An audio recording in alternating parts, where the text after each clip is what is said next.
to you. You're watching Fox Carolina, the 6 o'clock news.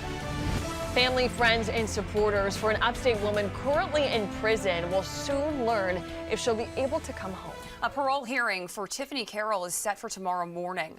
The Greenwood County woman serving a 15-year sentence for voluntary manslaughter. Caroll stabbed her boyfriend, William Jamal Johnson, to death, and officials say she was in an abusive relationship.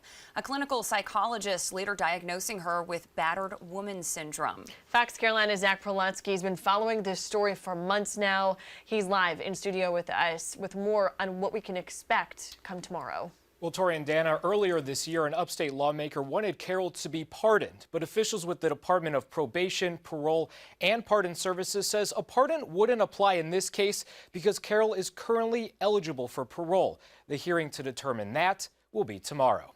For the last 4 years, Tiffany Janae Caroll has been in prison in Colombia after pleading guilty but mentally ill to voluntary manslaughter in 2019. I think it just gets harder for me and the family because of her kids.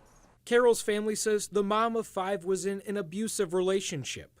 Police were called multiple times, but no charges ever filed. Since her incarceration, several family members, friends, and lawmakers have advocated for her to be released. State Representative John McCravey sent a packet to the parole board. It included a letter from the 8th Circuit solicitor who originally prosecuted the case. It says, in part, quote, based on this high level of community support for Miss Caroll, as well as the very unique circumstances that her case presents, the position of my office is that Tiffany Caroll is an appropriate candidate for early release from her sentence, and I strongly support her application for parole. The team that worked hard to put you behind bars, supporting your release on parole. It just doesn't happen. Kim and Grant Varner are prominent defense attorneys in the upstate with no connection to this case. It's usually a pretty quick proceeding, 15 to 30 minutes, and the parole board normally will let you know something within 5 minutes. In South Carolina, a person who is parole eligible gets a hearing once a year. Those hearings are done in front of a board of 7 people, one from each congressional district in the state, who are appointed by the governor and approved by the Senate. What they're looking at is does the board feel that this person has shown remorse for their actions?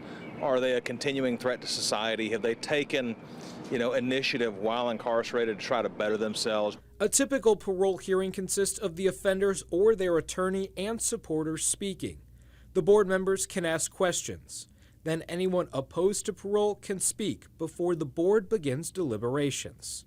To get parole, at least 2/3 of the board members present must vote in favor of granting it. They have to affirmatively show to the board that they have in fact been rehabilitated and they're able to function in society again. Caroll's report from the Department of Corrections shows she's had no escapes or disciplinary sanctions during her time behind bars. We just want her home. We just want her to be able to heal with her children. And we will be at that hearing tomorrow morning and bring you the decision right here on Fox Carolina, both on air and online. For now, reporting Zach Prolutsky, Fox Carolina News.